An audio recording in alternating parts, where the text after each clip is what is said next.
తాకట్లో ఉన్న మీ బంగారాన్ని విడిపించి ఆ రోజు ఆన్లైన్ రేటుకి కొంటాం. Sharma gold company. నమస్కారం, వెల్కమ్ టు సుమన్ టీవీ. నేను గీతాంజలి. ప్రస్తుతం మనతో పాటు ప్రముఖ ఆధ్యాత్మికవేత్త డాక్టర్ రామచంద్రుని రమేష్ కృష్ణ గురువు గారు ఉన్నారు. వారితో మాట్లాడదాం. గురుగారు నమస్కారం అండి. గురుగారు, కృష్ణుడి గురించి ఎన్నో సందేహాలు ఉంటాయి. ఎంత విన్నా ఇంకా ఇంకా వినాలనిపిస్తూనే ఉంటుంది వారి గురించి. చిన్నవాళ్ళ నుంచి అంతేనా, చిన్నవాళ్ళ నుంచి పెద్దవాళ్ల వరకు ఆయన లీలలు అనేవి అనంతమే. అయితే చిన్నతనంలో ఆయన చేసినటువంటి ఆ చిలిపి పనులు ఎప్పటికీ గుర్తుండిపోతాయి. సాధారణంగా అంటే ఇప్పుడున్న ఇళ్లల్లో కూడా చిన్నపిల్లలు ఎవరైనా చేస్తే చిన్ని కృష్ణుడి చేష్టలు అంటూ చెప్తూ ఉంటారు. అందులో ప్రముఖమైనది వెన్న దొంగిలించడం. అంటే మాలాంటి వాళ్ళమంటే చిన్న సీరియల్స్లోనూ సినిమాల్లోనూ టీవీలు ఇలా చూసి ఉన్నాం. మీరంటే ఎన్నో పుస్తకాలు చదివారు అని కాబట్టి మీ నుంచి సరైన సమాధానం తెలుసుకోవాలనుకుంటున్నాం. ఎందుకు ఆయనకి వెన్న దొంగ అనే పేరు వచ్చింది? వెన్న దొంగిలించడంలో ఆంతర్యం ఏంటి అసలు అనేది? మంచి ప్రశ్న అడిగారండి. అసలు కృష్ణుడు ఎవరు? ఇక్కడి నుంచి మొదలెట్టాలి మనం. అంతేనా? అంతే మరి. ఇప్పుడు కృష్ణ పరమాత్మ అని ఆయన్ని పరమాత్మ స్వరూపం అన్నాం. పరమాత్మ స్వరూపం ఆయన అయితే జీవాత్మలు మనం. ఆయనకి మనకి ఏమన్నా భేదం ఉందా? లేదు. ఇప్పుడు ఆయన ఏవైతే అక్కడ ఒక లీలల్లాగా చూపించాడో అదన్నీ కూడా మానవులుగా మనం అనుభవిస్తున్నటువంటివే అంతా కూడా. శ్రీకృష్ణుడి జన్మ దగ్గర నుంచి మొదలు పెట్టుకొని మీరు ఈ తత్వాన్ని గనక పరిశీలన చేస్తే ప్రతి అణువులోనూ కూడాను మానవ జీవితంలో జరిగేటువంటి విషయాలే అక్కడ జరిగినాయి. ఇప్పుడు మన మనస్సు రకరకాలుగా పోతూ ఉంటుందండి. ఈ రకరకాలుగా పోతుండేటువంటి మనస్సుతో మన యొక్క జీవితం అనేటువంటిది బంధింపబడి ఉంటుంది. అంతే కదా? ఇప్పుడు మన మనస్సు ఇప్పుడు మీరు మంచి వైపు పోయారనుకోండి మంచి జరుగుతుంది, చెడు వైపు పోయారనుకోండి చెడు జరుగుతుంది. అంతే కదా జరిగేది? అవునా? కాబట్టి మనస్సు ఎప్పుడు స్థిరంగా ఉండదు. ఏది మంచి కనపడిందో, ఏది మనకి ఇష్టమైంది కనపడిందో దాని వైపు పరుగులెత్తుతూ ఉంటాం. అలాగ మనం పరుగులెత్తుతూనే ఉంటాం. ఇలా పరుగులెత్తేటువంటి ఈ మనస్సుని తన అధీనంలో పెట్టుకున్నటువంటి వాడు, మన జీవితాన్ని అధీనంలో పెట్టుకున్నటువంటి వాడెవడు? కంసుడు. ఏమండి? వసుదేవుడు, ఈయన పేరు వాసుదేవుడు. వాసుదేవుడు కుమారుడు, వసుదేవుడు తండ్రి. వసుదేవుడు అనే మాటకి అర్థం ఏమిటి? వసు అంటే ఈ భూలోకంలో ఉన్నటువంటి వాడు అని చెప్పి అర్థం. అవునా? ఇక్కడ ఉండి ప్రకాశించేటువంటి వాడు. దేవకి అన్నా కూడా దివ్ అనేటువంటి ధాతువు నుంచి దేవకి అనే మాట వచ్చింది. కాబట్టి ప్రకాశించేటువంటిది అని అర్థము. సహజంగా ప్రకాశించే గుణం ఉంది. కానీ ఇప్పుడు సహజంగా మంచి గుణాలు కలిగినటువంటి వీళ్ళిద్దరూ ఆ మనస్సు అనేటువంటి దాని చేత బంధింపబడ్డారు. ఫస్ట్ మీకు సీన్ ఓపెన్ చేయంగానే కనపడేది ఏమిటి? కంసుడు దేవకి వసుదేవుళ్ళని రథం మీద పెట్టుకుని తీసుకుని పోతూ ఉన్నాడు. అక్కడ కదా ప్రారంభం అయ్యేది. అప్పుడే కదా మొట్టమొదట ఆయనకి ఆకాశవాణి వినిపించింది. ఏమని? ఇదిగో అయ్యా వీళ్ళ అష్టమ సంతానం వల్ల నీకు మృత్యు ఉన్నది అని చెప్పి చెప్పింది. ఇప్పుడు ఈ రథం అంటే ఏమిటి? ద్వంద్వము అంటాం మనం. ఈ ద్వంద్వంతో నడిచేటువంటి మన జీవితం. మంచి చెడు, మంచి చెడు మీద మన జీవితం నడుస్తూ ఉంటుంది. అదే రథం. కఠోపనిషత్తు అదే చెప్పింది మనకి. అంటే మనం అంత లోపలికి వద్దులేండి. మనం ఇప్పుడు ఊరికే పైన మాటలు చెప్పుకున్నా కూడాను మన జీవితం ఇలా నడిచిపోతూ ఉంటుంది. ఈ నడిచిపోయేటువంటి ఈ జీవితము ఇప్పుడు హైజాక్ చేసి పడేసాడాడు. ఎవడు? కంసుడు అనేవాడు. ఎవడా కంసుడు? రజోగుణ ప్రధానమైనటువంటి వాడు కంసుడు.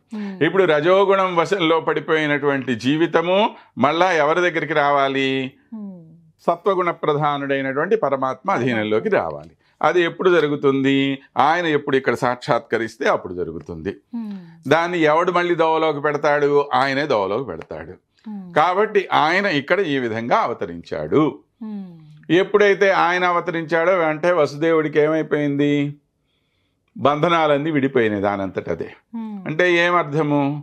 పరమాత్మ నువ్వు ఎప్పుడైతే చేరుకుంటావో అప్పుడు నీ యొక్క సాంసారిక బంధనాలన్నీ కూడా చెడిపోతాయి. ఇవే కదా, ఇదే మానవ జీవిత చరిత్రే మొత్తం శ్రీకృష్ణుడి యొక్క చరిత్ర. ఇప్పుడు మీ ప్రశ్న దగ్గరికి వద్దాం. ఏమన్నారు? వెన్న దొంగలించటము అని చెప్పి అన్నారు.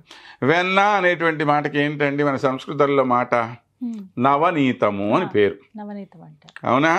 నవ అంటే కొత్తగా, నీతము అంటే తీసుకొని రాబడినటువంటివి. నీతము అంటే తీసుకొని రావటం, నవ అంటే కొత్తగా. అంటే కొత్తగా తీసుకురాబడినటువంటివి. ఏమిటి కొత్తగా తీసుకురాబడినవి? నువ్వు పుట్టినప్పుడు ఎలా ఉన్నావు, పెరిగే కొద్దీ ఏమవుతోంది? పుట్టినప్పుడు మనలో మదం ఉందా, మాత్సర్యం ఉందా, అసూయ ఉందా, ఈర్ష్య ఉందా, కామం ఉందా, క్రోధం ఉందా, ఏమన్నా ఉన్నాయా? ఏమీ లేవు. శుద్ధంగా ఉన్నాం మనం. కొద్ది కొద్దిగా పెరిగే కొద్దీ ఒక్కొక్క గుణం వచ్చి మనలో చేరిపోతూ ఉంది. దీనితోటి మన జీవితం అస్తవ్యస్తం అయిపోతుంది. పరమాత్మ ఎవడు అంటే మనకి తెలియదు. ఏవేవో విషయాల వైపు మనం వెళ్ళిపోతూ ఉన్నాం. కాబట్టి నవగా నీతమైనటువంటి ఏ విషయాలైతే ఉన్నాయో వాటిని నీకు తెలియకుండానే నీ నుంచి దూరం చేసేవాడు ఎవడు అంటే ఆ పరమాత్మే. అంటే నీలో దుర్మార్గంగా ఉండేటువంటి గుణాలన్నింటినీ, దోషాలు ఏవైతే ఉన్నాయో, లోపాలు ఏవైతే ఉన్నాయో వాటినన్నింటినీ దూరం చేసేవాడు ఆ పరమాత్మ. ఆయన ఎప్పుడైతే మన దగ్గర ఉంటాడో అప్పుడు మనలో ఉండే ఈ చెడు గుణాలన్నీ దూరం అయిపోతాయి. అంటే గోపికల ఇళ్లలో ఇప్పుడు వెన్న దొంగిలించడం ఇప్పుడు అన్నారు. ఇప్పుడు గోపికలనే కాదు, ఎక్కడైనా ఆ నవనీతాన్ని ఎందుకు ఆయన దొంగలించాల్సింది? ఈయనకేమన్నా మనం అనుకున్నట్టే ఇప్పుడు వెన్నకి ఏమన్నా కరువు ఉందా ఆయనకి? ఇప్పుడు ఈయన తండ్రి ఆ నందవ్రజం మొత్తానికి కూడాను రాజు, నందుడు. ఎవరు? కంసుడికి సామంతరాజు ఆయన. వీళ్ళ ఇంట్లో లేనటువంటి వెన్నన ఈ పిల్లోడు ఎంత వెన్న తింటాడు పోని మీరు చెప్పండి. వాళ్ళకి 5 లక్షల గోవులు ఉండేవి అని చెప్పి మనకి భాగవతం చెప్తున్నటువంటి విషయం. ఇన్ని లక్షల గోవులు ఉన్నటువంటి ఒక కుటుంబంలో ఎంతమంది పనిచేస్తూ ఉంటారు? ప్రతిరోజుకి ఎన్ని టన్నులు వెన్న వస్తుంది వాళ్ళకి. పొద్దున్న నుంచి సాయంత్రం దాకా కూర్చొని తిన్నా కూడా తరగనటువంటి వెన్న. ఎక్కడ మీకు అక్కడ అవకాశం ఉంది ఇంకోళ్ళ ఇంటికి పోయి దొంగతనం చేసి వాళ్ళ చేత చీచా అనిపించుకోవాల్సిన అవసరం ఆయనకుందా? అవసరం లేదు. కానీ ఇవన్నీ ఆయన ఎందుకు చేసినట్టుగా మనకు కనపడుతున్నది అక్కడ అంటే నీలో ఉండేటువంటి ఈ దోషాలని పరిహరింప చేయటం కోసం. గొల్లపిల్లలు ఎవరండి? ఏమీ తెలియని అమాయకులు. వాళ్ళకి తెలిసింది ఒకటి ఏమిటి అంటే కృష్ణుడి మీద అనన్యమైన భక్తి. ఇక రెండోది లేదు. కృష్ణుడి కోసం ఏమైనా చేస్తారు వాళ్ళు.